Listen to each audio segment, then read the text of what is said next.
What's up everyone? Coach Laura here from Laurelville's Walrus football team. Today, I want to show you a little something that you will see in your everyday life and also in football, although you might not know it. It's Newton's laws. We're going to talk about Newton's first 3 laws. So the first law is an object will be at rest unless acted upon by an unbalanced force, and that is also vice versa. An object in motion will remain in motion unless acted upon by an unbalanced force, and this is something we also call inertia. Let's take an example here. So right now we have a situation where the quarterback is about to throw the football over to a running back. The running back catches the football and is trying to run all the way to the end zone. However, in his path, a huge linebacker, an unbalanced force, knocks the running back right down. As the linebacker is knocking down this running back, there's actually inertia happening as the football still moves forward. So, inertia is found in football. The football itself isn't moving at all. However, the person carrying the ball is.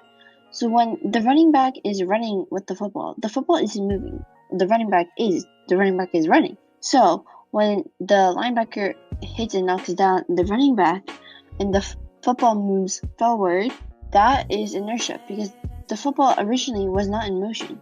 It was just in the hands of the running back. The running back was in motion. But now once the running back got knocked down, the football moves forward. So it's in motion. So that is how it is seen in football. Newton's second law is the acceleration of an object is directly dependent to its net force and inversely related to its mass. In football, you would rarely see a linebacker running to the end zone and actually scoring a touchdown. However, almost all the time you see a running back scoring a touchdown. That is because a linebacker has so much more mass than a running back. This is just an average example of an average linebacker that weighs 245 pounds and an average running back that weighs 215 pounds. See, that is already a 30-pound difference. And you might be like, well, that's only a 30-pound difference. But running backs have much more muscle mass, which actually weighs more than fat, unlike a chunky linebacker. No offense. For them to run at the same acceleration of 2 meters per second squared, that is just an example, and using the formula F is equal to ma, the linebacker would have a force of 430 newtons, while a linebacker would have 490 newtons. The more mass, the more force and acceleration you would need to travel the same distance as a lighter person. Based on my evidence above about Newton's second law, the acceleration of an object is directly dependent to the net force and inversely related to its mass. It is represented by when comparing the running factor of, say, a running back and a linebacker. The mass is obviously drastically different. So one would need to have more force and acceleration to travel the same amount of distance. And lastly, Newton's third law, for every action there is an equal and opposite reaction. Every interaction has a pair of forces.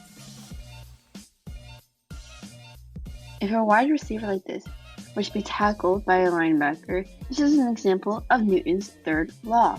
That is because the collision itself of them being tackled is also an example of something called the conservation of momentum. The total momentum between the players has to be the same before and after the collision, and that is what we call conservation of momentum.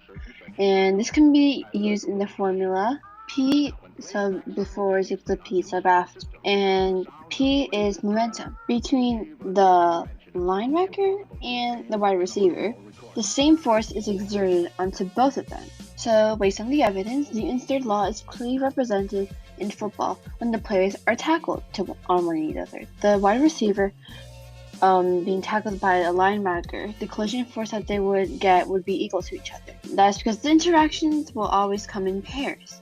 This is seen using the conservation momentum formula. P before is equal to P after. P is momentum, and so the total momentum between the players has to be the same before and after the collision. That's why Newton's third law is represented in football. Thanks for watching. Hope you learned a little bit more about Newton's 3 laws. Anyways, I gotta go back to coaching my players. See you next time. Bye.